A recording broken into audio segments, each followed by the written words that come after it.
இங்கிலாந்துக்கு எதிராக தங்களோட சொந்த மண்ணில் நடந்த ஒரு நாள் கிரிக்கெட் தொடரை 2-1 கணக்கில் வின் பண்ணின வெஸ்ட் இண்டீஸ் 2023 உலகக்கோப்பைக்கு தகுதி பெறாத வீழ்ச்சியிலிருந்து மீண்டெழுந்தாங்க.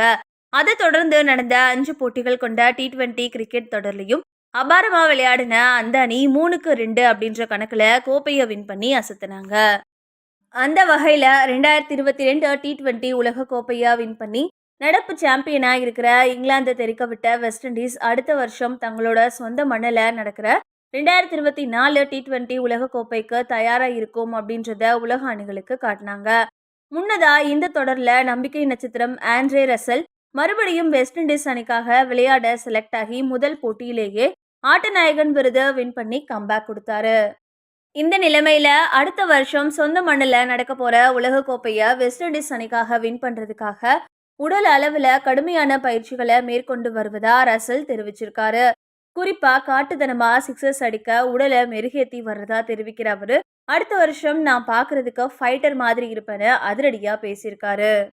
இது பத்தி டிஎன்டி ஸ்போர்ட்ஸ் தொலைக்காட்சியில எதிரணிகளுக்கு மறைமுக எச்சரிக்கை கொடுக்கிற வகையில அவர் என்ன பேசியிருக்காருன்னா, உண்மையா நான் இன்னும் நல்ல வடிவத்துல இருப்பேன். குறிப்பா பார்க்கறதுக்கு நான் UFC ஃபைட்டர் மாதிரி இருப்பேன். இந்த வெற்றி எங்களுக்கு நிறைய தன்னம்பிக்கையை கொடுத்துருக்கு. அது இன்னும் பயிற்சிகளை எடுக்கிறதுக்கு உத்வேகத்தை கொடுக்குது. பொதுவா நீங்க கிரிக்கெட்ல விளையாடி போட்டியிடுறப்போ உங்களோட உடல் ஆக்டிவா இருக்கும். அதே சமயம் சொந்த மண்ணில் நடக்கிற உலகக்கோப்பைக்கு முன்னாடி நீங்க வீட்டில் உட்காந்துருக்க முடியாது. அதனால கொஞ்சம் ரெஸ்ட் எடுத்துட்டு உலகக்கோப்பைக்காக நாங்க தயாராக போறோம். நான் கரீபியன் ரசிகர்களையும் அவங்களோட ஆர்வத்தையும் விரும்புறேன்.